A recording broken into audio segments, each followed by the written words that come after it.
Hey everybody, I had this thought that's been running through my mind about our lives and the story of our lives, or actually the real story of our lives, what we don't always talk about. And I wrote about it a little bit in my book, Life Pioneers, but this thought's been constantly going through my head, so I decided to try to bring it to fruition. So, as we know, we all start as a seed, or as God said, let there be light, or in this case, let there be life. And we come to life, and then we slowly grow and start sprouting our wings.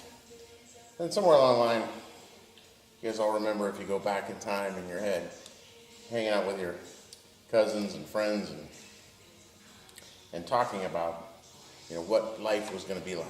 You're 8 to 10 years old, you're hanging out and you're explaining what your life's going to be like. And for a lot of us, it's like, we decide that we want to live somewhere by a mountain.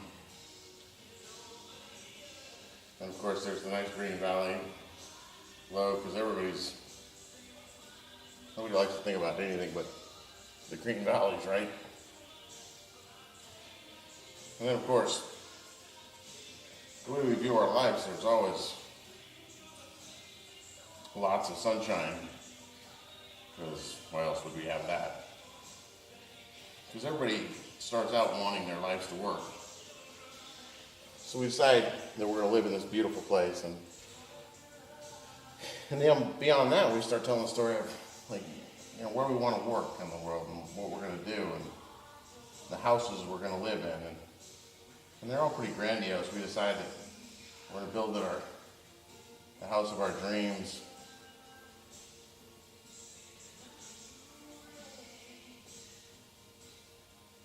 The white picket fence kind of Pollyanna world that we want to live in. And then, of course, the jobs we're going to have. And we tell everybody what we're going to do for our living, right? We're going to create a career of lawyers, doctors. I was out at a school in Delano last week, and they were talking about up on the board all the kids that wanted to be firemen and all that good stuff. Firemen, policemen, everybody at that age thinks they're going to be something great, which we were all called to be. But then something happens to us as we start growing up. We start finding out that we have our job, and we tell people that what we want to be when we grow up, and sometimes they help us out, but unfortunately, we all face a lot of hate in the world. We find out that not everybody plays by the rules the same way. Not everybody's friendly. Some people are mean, and we don't know why they're mean. And then we also find out about labels and stereotypes. There's people that tell us we're ugly, that we're smart,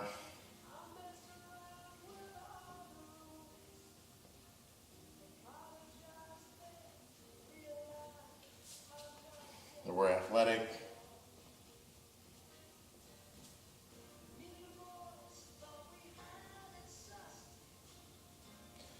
that we're not athletic, that we're smart, stupid. But everybody has their words they have to deal with in life. Maybe you were told you're fat, or that you were good in school, good reader, not good reader. The other ones, maybe you were told you're artistic or not artistic. And then for some of us, unfortunately, the world's even worse, right? People abuse our canvas. They hurt us physically, mentally. And then we're left with a choice. At some point, we've got to decide, okay, so what am I going to do with this? Do I give up, and do I say, this is what life had in store for me, this is what God had in store for me? But God never wanted this in our lives, right? He tells us in the parable of the talents, what are you going to do with what I gave you? So, in the parable, one guy goes out, takes the talents that God gave him and doubles them. Somebody else, the next one goes out with 5 talents and doubles it. And then the other one, thinking they were being safe, buried their talents. And I think this is what happens, why a lot of us bury our talents, is because we get told, we get labeled that we're good or we're not good. So we have a choice. We can take the canvas, once we realize that this is our canvas to complete, this is our masterpiece to complete, we can either hide it and just leave it as it is, leave it in this ugly mess that it is, or we can start working on it and we can start making the decisions for ourselves of what we want our lives to be like. And then we can start painting over some of the hurt. Some of these ugly words that labeled us that we were never really sure about.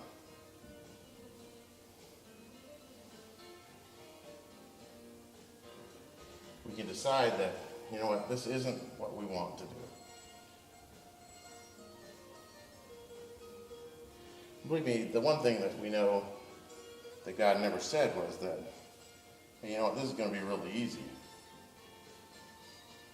I mean, nobody promised that in life this was going to be an easy journey and that we weren't going to have to cover over a lot of hurt, a lot of pain.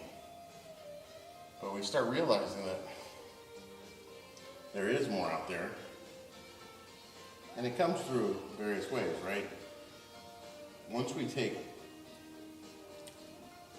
full responsibility for our lives, we start to realize that we have to be the ones that put the paint strokes down. There's times in life where we have to go through and we have to be the ones that build and go through the hard times. We have to be the ones that finish the education even though school's not our deal. We have to be the ones that continue to try to turn something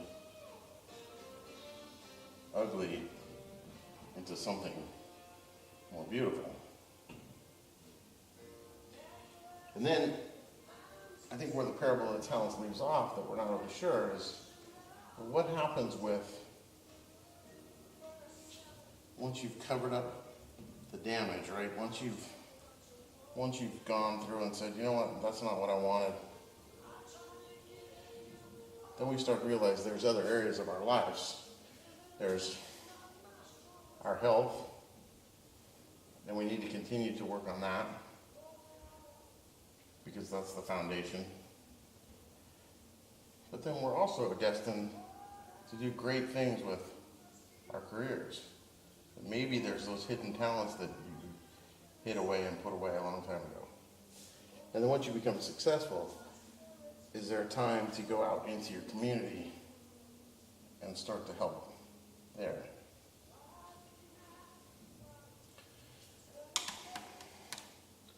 Because the one thing we do know is that we weren't the only ones that have been through this, right? We're not the only ones that were questioned,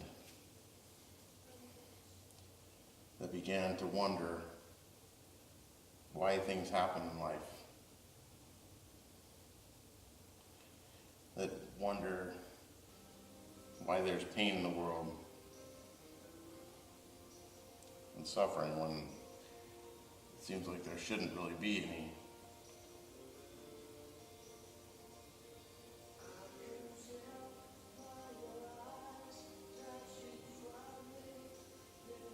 Sometimes we have to endure stuff that doesn't make sense. It is painful.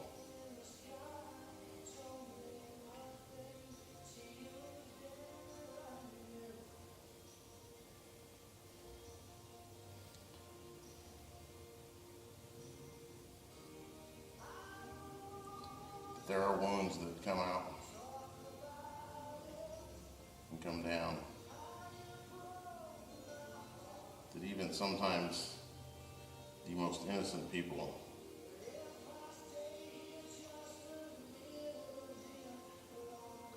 forced to deal with evil.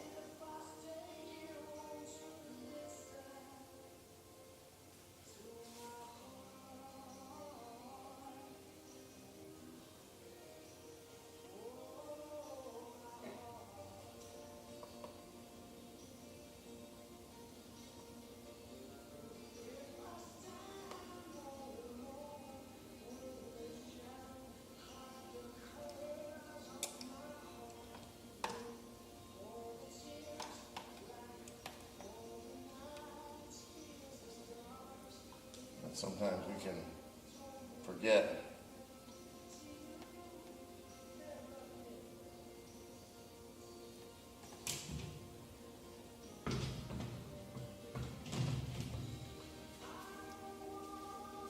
that we weren't the only ones to suffer.